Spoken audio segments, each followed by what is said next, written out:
ಶಾಲೆಗಳು ದೇವಾಲಯಗಳ ಬಳಿ ಬಾರ್ಗಳನ್ನು ತೆರೆಯುವಂತಲ್ಲ, ಶಾಲಾ ಕಾಲೇಜುಗಳ 100 ಮೀಟರ್ ಅಂತರದಲ್ಲಿ ತಂಬಾಕು ಮದ್ಯ ಮಾರಾಟ ಮಾಡುವಂತಿಲ್ಲ, ಮಾಡಿದ್ರೆ ಜೈಲು ಶಿಕ್ಷೆ ಹಾಗೂ ದಂಡ ಅಂತ ಎಷ್ಟೋ ಕಡೆಗಳಲ್ಲಿ ನಾಮಫಲಕ ಇರುತ್ತೆ. ಆದರೆ ಇದುವರೆಗೂ ಯಾರಿಗೂ ಶಿಕ್ಷೆ ಆಗಿದ್ದು ಕಂಡು ಬಂದಿಲ್ಲ. ಇಂತಹ ಕಠಿಣ ನಿರ್ಧಾರಕ್ಕೆ ಈಗ ತಮಿಳುನಾಡು ಸಾಕ್ಷಿಯಾಗ್ತಾ ಇದೆ.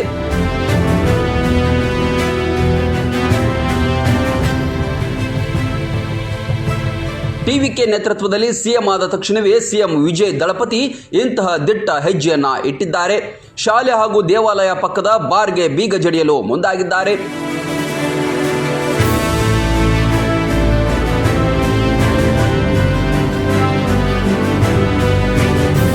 ಶಿಕ್ಷಣ ಸಂಸ್ಥೆ ಹಾಗೂ ಧಾರ್ಮಿಕ ಕ್ಷೇತ್ರಗಳ ಬಳಿ ಇರುವ ಸುಮಾರು 700ಕ್ಕೂ ಅಧಿಕ ಬಾರ್ಗಳನ್ನು ಸ್ಥಳಾಂತರ ಮಾಡಬೇಕು, ಇಲ್ಲದಿದ್ದರೆ ಬೀಗ ಜಡಿಯಲಾಗತ್ತೆ ಅಂತ 1 ವಾರ ಗಡುವು ನೀಡಿದ್ದಾರೆ.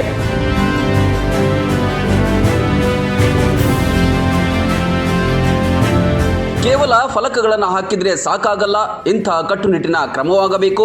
ವಿಜಯ್ ತೆಗೆದುಕೊಂಡ ಈ ನಿರ್ಧಾರಕ್ಕೆ ಎಲ್ಲ ಕಡೆಯಿಂದ ಉತ್ತಮ ಮೆಚ್ಚುಗೆ ವ್ಯಕ್ತವಾಗ್ತಿದೆ. ಇಂತಹ ನಿರ್ಧಾರ ತೆಗೆದುಕೊಳ್ಳುವ ರಾಜಕಾರಣಿಗಳು ನಮ್ಮ ಅಥವಾ ಬೇರೆ ರಾಜ್ಯದಲ್ಲಿ ಯಾಕಿಲ್ಲ ಅಂತಿದ್ದಾರೆ ಜನತೆ.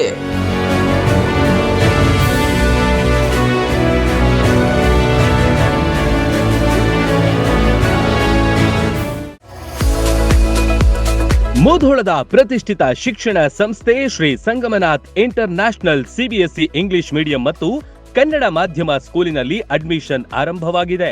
ನುರಿತ ಬೋಧಕರು, ಡಿಜಿಟಲ್ ಕ್ಲಾಸ್ ರೂಮ್, ಸುಸಜ್ಜಿತ ವಿಜ್ಞಾನ, ಗಣಿತ, ಕಂಪ್ಯೂಟರ್ ಲ್ಯಾಬ್ಗಳು, ವಿಶಾಲವಾದ ಆಟದ ಮೈದಾನ, ಸ್ಕೂಲ್ ಬಸ್ ಸೌಲಭ್ಯಗಳಿವೆ. ಇಷ್ಟೇ ಅಲ್ಲದೆ ವಸತಿ ಶಾಲೆಗಳಿಗೆ ಆಯ್ಕೆಯಾಗಲು ಬೇಕಾದ ಉಚಿತ ಕೋಚಿಂಗ್ ನೀಡಲಾಗುತ್ತೆ. ಸುಂದರ ಪರಿಸರ ಮಕ್ಕಳ ಕಲಿಕೆಗೆ ಮುದ ನೀಡುವಂತಿದೆ. ನರ್ಸರಿಯಿಂದ 10ನೇ ತರಗತಿ ತನಕ ಒಂದೇ ಸೂರಿನಡಿ ಗುಣಮಟ್ಟದ ಶಿಕ್ಷಣ ಕಲಿಯುವ ಅವಕಾಶ ನಿಮ್ಮದಾಗಿಸಿ. ಸತತ 13 ವರ್ಷಗಳಿಂದ ಎಸ್ಎಸ್ಎಲ್ಸಿಯಲ್ಲಿ 100% ಫಲಿತಾಂಶ ಬಂದಿದೆ. ಕ್ರೀಡೆ ಹಾಗೂ ಸಾಂಸ್ಕೃತಿಕ ಕಲಿಕೆಗೂ ಹೆಚ್ಚಿನ ಒತ್ತು ಕೊಡುತ್ತೇವೆ. ನಿಮ್ಮ ಮಕ್ಕಳ ಉಜ್ವಲ ಭವಿಷ್ಯವೇ ನಮ್ಮ ಗುರಿ.